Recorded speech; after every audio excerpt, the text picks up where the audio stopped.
99 news కి స్వాగతం. ముందుగా బులెటిన్ లో హెడ్లైన్స్. ప్రత్యక్ష ప్రసారం శ్రీ పేర్ని వెంకట్రామయ్య ప్రెస్ మీట్.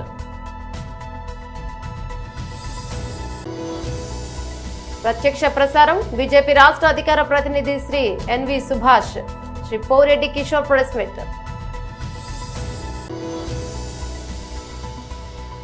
రామోజీరావు గురించి చంద్రబాబు ఎమోషనల్ మాటలు. రామోజీరావు గారి మరణం చాలా బాధాకరం.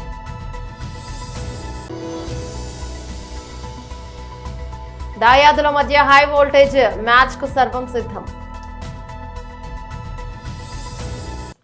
ఏపీలో ఎన్నికల ఫలితాల అనంతరం పలు ప్రాంతాల్లో అధికార టీడీపీ విపక్ష వైసీపీ మధ్య ఉద్రిక్తతలు చోటు చేసుకుంటున్నాయి. దీనిపై మాజీ మంత్రులు పేర్ని నాని, కొడాలి నాని ప్రెస్ మీట్ పెట్టారు. తెలుగుదేశం పార్టీ విధ్వంసాలకు మారణ హోమానికి పాల్పడుతోందని పేర్ని నాని మండిపడ్డారు. గెలిచిన ఎమ్మెల్యేలు వారి నియోజకవర్గాల్లో హింసను ప్రోత్సహిస్తున్నారని ధ్వజమెత్తారు. వారి కార్యకర్తలు చేసే విధ్వంస కాండపై కేసులు నమోదు చేయొద్దని, పోలీసులు జోక్యం చేసుకోవద్దని పైనుంచి చంద్రబాబు డీజీపీ ఎస్పీలకు చెప్తున్నారని పేర్ని నాని ఆరోపించారు.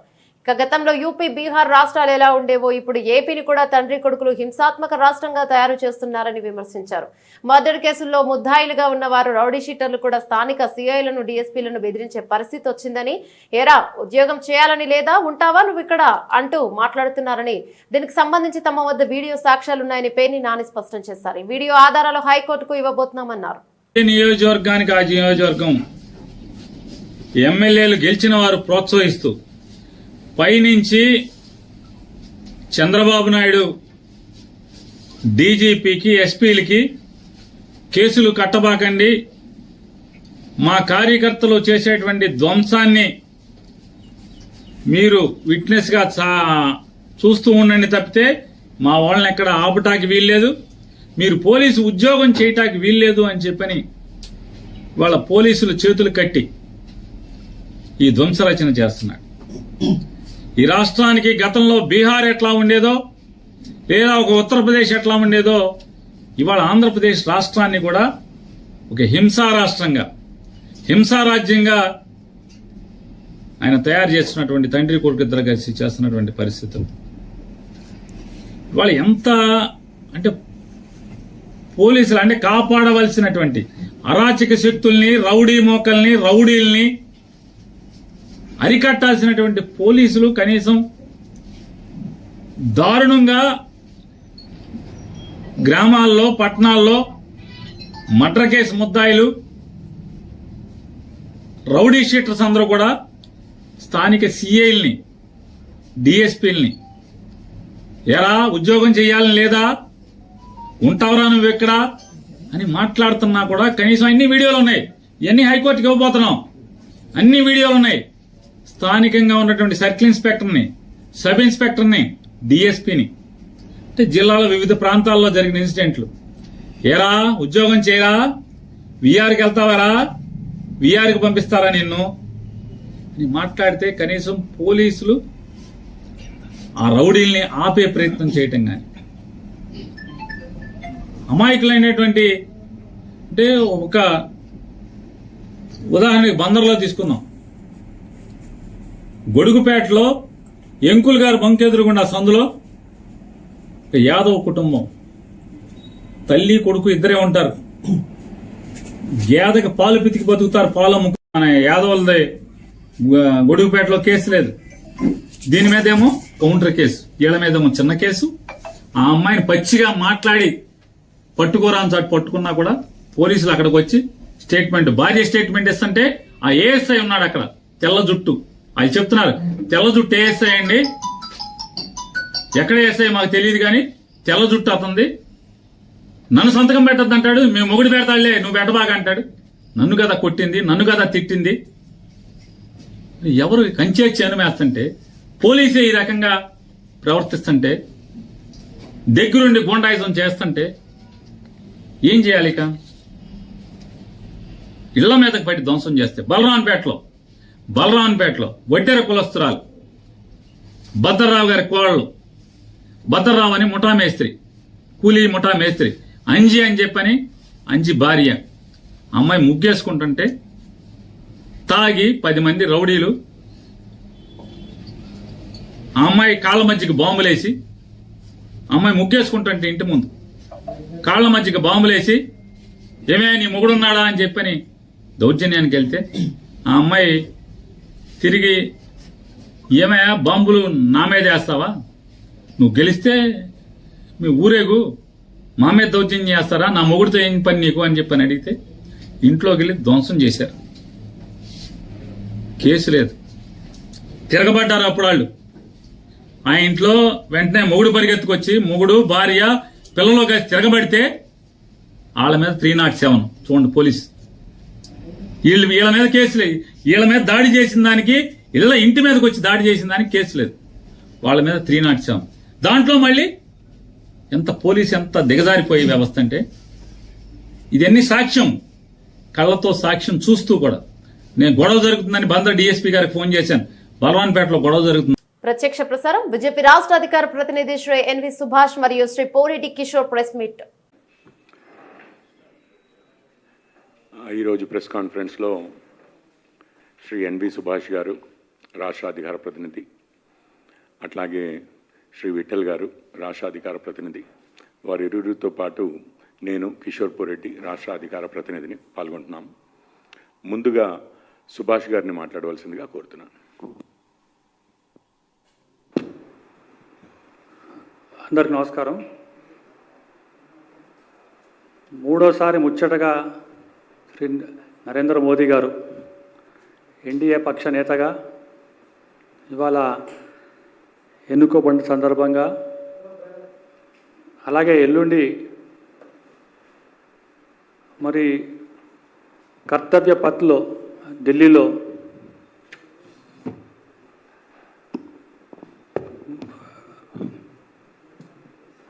మూడోసారి ప్రధానమంత్రిగా ప్రమాణ స్వీకారం సందర్భంగా వారికి శుభాకాంక్షలు తెలుపుతూ, భారతదేశంలో కాదు ప్రపంచం లోపలనే ఇదొక అద్భుతమైన సంఘటన. మూడోసారి ఇంత పెద్ద మెజారిటీతో పాటు ఎన్డీఏలో మరి ఎక్కువ ఓట్లతో ప్రధానమంత్రిగా ప్రమాణం స్వీకారం చేస్తున్నాం అంటే ఇది ఒక అద్భుతమైన ఘట్టం అని చెప్పి ఈ సందర్భంగా తెలియజేస్తున్నాం. ముఖ్యంగా ఎన్డీఏ పార్టీను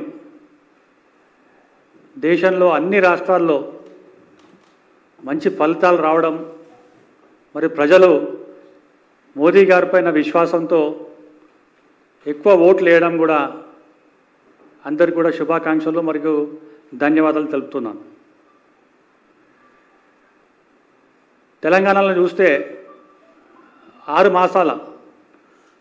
మాసాల వ్యవస్థ వ్యవధిలో పట్నే భారతీయ జనతా పార్టీ తెలంగాణ రాష్ట్రంలో ఒక మహాశక్తిగా ఆవిర్భవించిందని చెప్పి కూడా ఈ సందర్భంగా ప్రజలందరూ కూడా గమనిస్తున్నారు. ఒకప్పుడు బీఆర్ఎస్ పార్టీ కానీ కాంగ్రెస్ పార్టీ కానీ భారతీయ జనతా పార్టీ తెలంగాణలో ఎక్కడుంది, భూతద్దం పెట్టి వెతికినా కూడా భారతీయ జనతా పార్టీ జాడానా లేదు అని చెప్పిన సందర్భంలో 6 నెలల కింద జరిగిన ఎన్నికల్లో 8 శాసనసభ్యులు, ఇప్పుడు జరిగిన ఎన్నికల్లో పార్లమెంట్లో 8 పార్లమెంట్ సభ్యులు, అంటే 8 × 8 64 మంది, కాంగ్రెస్కి వచ్చిన 64 మందితో సమానంగా ఉంటుందని చెప్పి కూడా ఈరోజు ప్రజలందరూ కూడా గమనిస్తున్నారు. ఎందుకు చెప్తున్నామంటే భారతీయ జనతా పార్టీకి వచ్చిన ఓట్ల శాతం కూడా ఒకసారి కనుక చూస్తే 2014 నుంచి 2019, 2024లో 35% ఓట్లతో పాటు మరి సీట్లు కూడా రావడం అనేది కూడా రాబోయే కాలంలో Congress party, BRS party, MIM, CPIM, BSP ఇంకా ఏ పార్టీలు అన్ని కలయికతో భారతీయ జనతా పార్టీని ఎదుర్కొంటుందని చెప్పి ఇదొక అతిశయోక్తి కాదు. వారికి ఇవాళ చూస్తున్నారు బీఆర్ఎస్ పార్టీ ఏ విధంగా 2వ స్థానం కోసం కొట్లాడి కొన్ని స్థానాల్లో పార్లమెంట్ స్థానాల్లో కనీసం డిపాజిట్ కూడా రాని సందర్భం కూడా మనం చూసినాం. అంటే ఒకప్పుడు కారు సారు 16, కాంగ్రెస్ కానీ బీఆర్ఎస్ కానీ ఏ పార్టీ అయినా కూడా కేవలం 16 స్థానాలకే పోటీ కానీ 17 స్థానాలకు కాదు. కానీ భారతీయ జనతా పార్టీ తెలంగాణలో 17 స్థానాలకు గట్టి పోటీ ఇచ్చిందని చెప్పి కూడా ఈరోజు ప్రజలందరూ కూడా గమనిస్తున్నారు. బీజేపీకి 400 సీట్లు వస్తే మరి మొత్తం రిజర్వేషన్ తీసేస్తారు. అలాగే ఎస్సీ ఎస్టీ రిజర్వేషన్స్ రద్దు చేయబోతారు. ముఖ్యమంత్రి రేవంత్ రెడ్డి గారు అబద్ధాల పుట్ట ఏదైతే విషం పెట్టినాడో ఇవాళ ఒక మూతోడ్ జవాబుగా ఎన్డీఏ ప్రభుత్వం ఈరోజు ఏర్పడుతుందంటే దీనికి సమాధానం చెప్పే పరిస్థితిలో కూడా ఏ ఒక్క పార్టీ కూడా లేరు. మరి మోదీ గారు అంటే ఒక అసెట్, రాహుల్ గాంధీ అంటే ఒక లయబిలిటీ.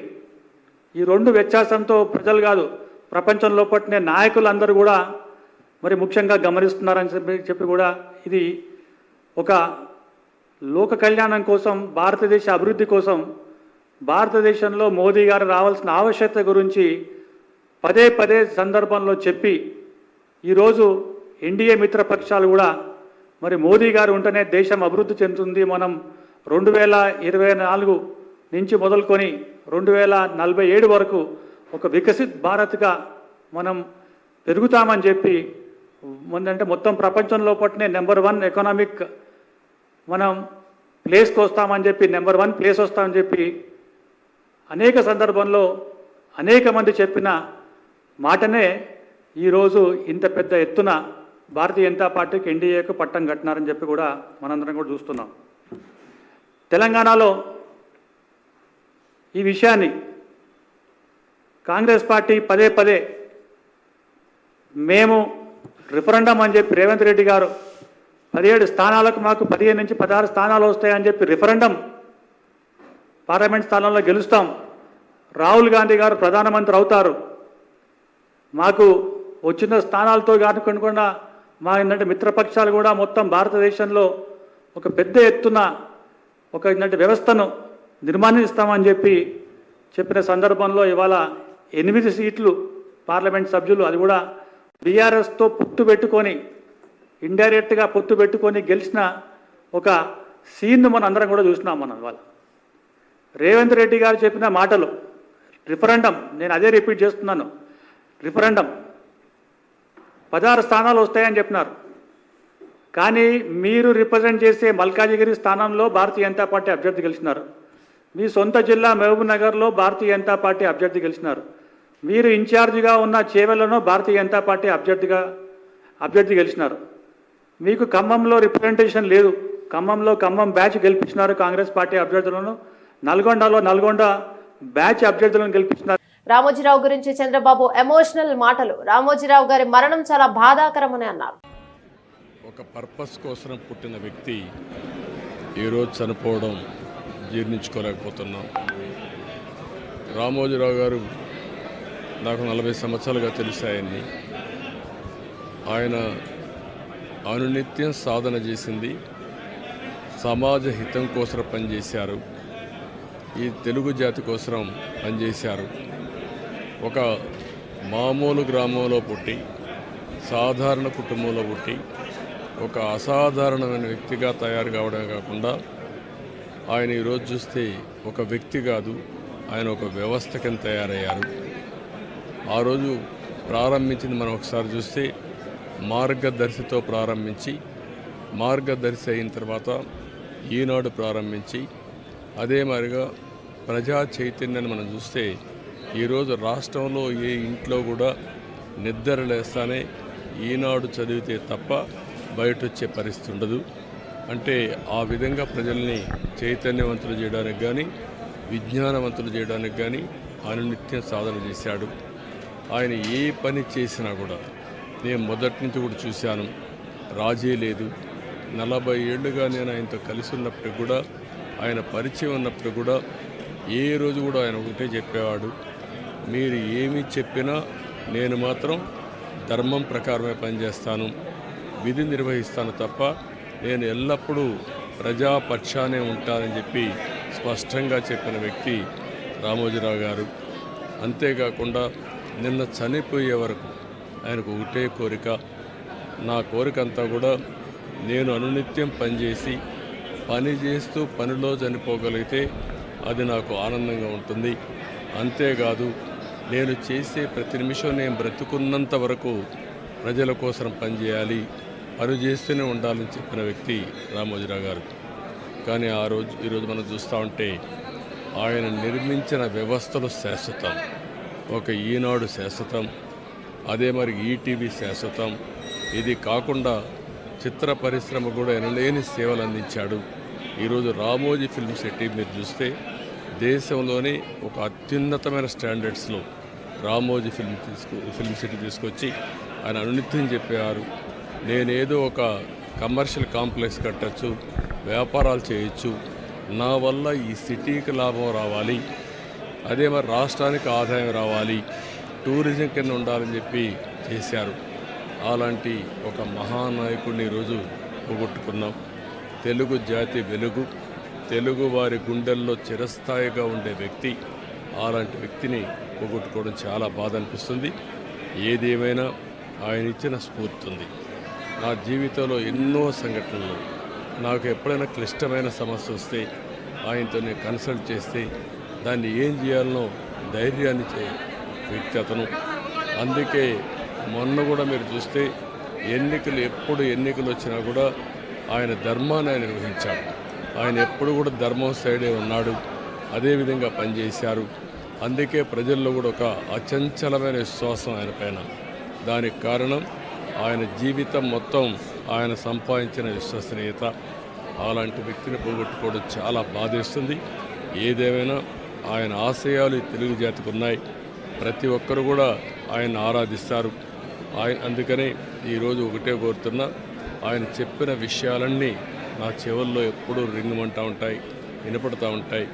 తప్పకుండా మళ్ళా తెలుగు జాతిని ఏ విధంగా ముందుకు తీసుకుపోవడానికి, అదే మరి ప్రత్యేకంగా ఆంధ్రప్రదేశ్ నష్టపోయింది, ఆ రాష్ట్రాన్ని అభివృద్ధి చేయడానికి రామోజీరావు గారు ఇచ్చిన స్ఫూర్తితో ముందుకు పోతానని చెప్పి తెలియజేసుకుంటూ, మరొక్కసారి ఈనాడు ప్రేక్షకులకి, ఈటీవీ ప్రేక్షకులకి, రామోజీరావు గారి ఈరోజు ఈ సంస్థలో పనిచేసే సిబ్బందికి, అదే మరి కుటుంబ సభ్యులందరికీ కూడా నా ప్రగాఢ సానుభూతి తెలియజేస్తున్నా. వారికి భగవంతుడు ఒక శక్తిని ఇవ్వాలి. ఆ శక్తితో మళ్ళీ ఈ లెగసీని కంటిన్యూ చేసి రామోజీ గారి యొక్క స్ఫూర్తి చిరస్థాయిగా ఉండడం కోసం వాళ్ళు పనిచేస్తారని చెప్పి ఆశిస్తున్నా. అదే సమయంలో ఆయన ఆత్మకు శాంతి కలగాలని భగవంతుడిని మనస్ఫూర్తిగా ప్రార్థిస్తున్నా. ఆయన చేసిన పనులు శాశ్వతం. భవిష్యత్తులో కూడా తెలుగు జాతి గుర్తుపెట్టుకునే విధంగా చేశారు.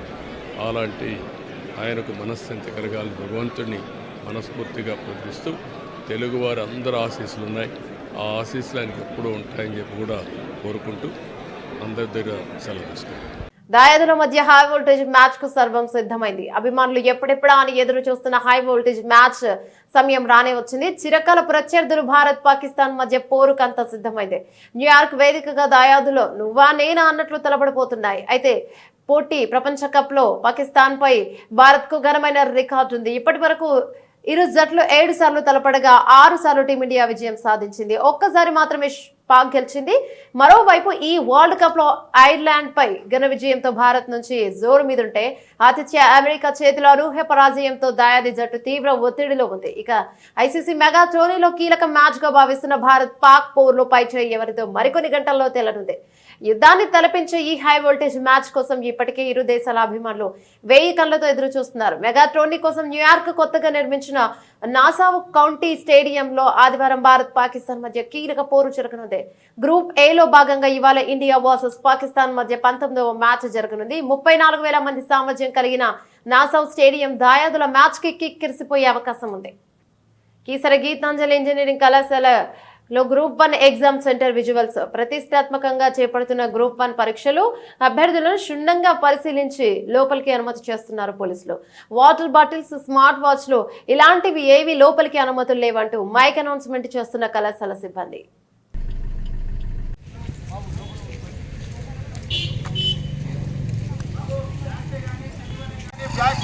ఏదున్నా అక్కడ డిపాజిట్ చేయండి ప్లీజ్. సార్ ఫోల్డింగ్ చేయాలి.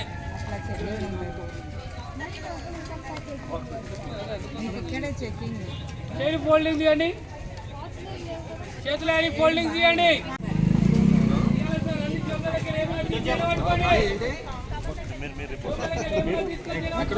మీరు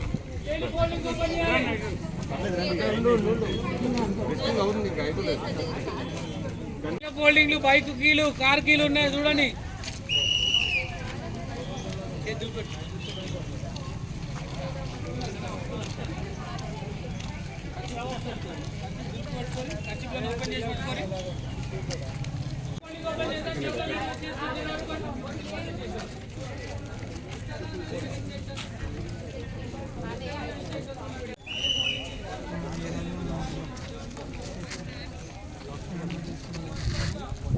రాజేంద్రనగర్ నియోజకవర్గం ఆరంగ చౌరస్తాలో రాజేంద్రనగర్ ఎమ్మెల్యే ప్రకాష్ గౌడ్ రామోజీరావు చిత్రపటానికి పూలమాలలు వేసి నివాళులర్పించారు. స్థానిక ఎమ్మెల్యే ప్రకాష్ గౌడ్ మాట్లాడుతూ రామోజీ గ్రూప్ సంస్థల అధినేత రామోజీరావు మృతి తెలుగు సమాజానికి తీరని లోటు. ప్రజా పక్షపాతిగా జనహితమే తన అభిమతంగా జీవితాంతం నిబద్ధతో పనిచేసిన రామోజీ నేటి తరానికి మార్గదర్శి. వారి పవిత్రాత్మకు శాంతి చేకూరాలని భగవంతుడిని వేడుకుంటున్నానన్నారు.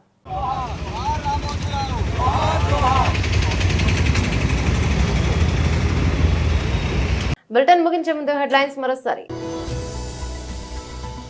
ప్రత్యక్ష ప్రసారం శ్రీ పేర్ని వెంకట్రామయ్య ప్రెస్ మీట్.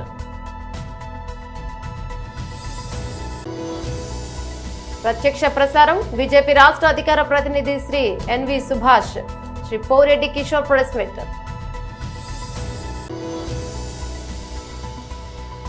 రామోజీరావు గురించి చంద్రబాబు ఎమోషనల్ మాటలు. రామోజీరావు గారి మరణం చాలా బాధాకరం.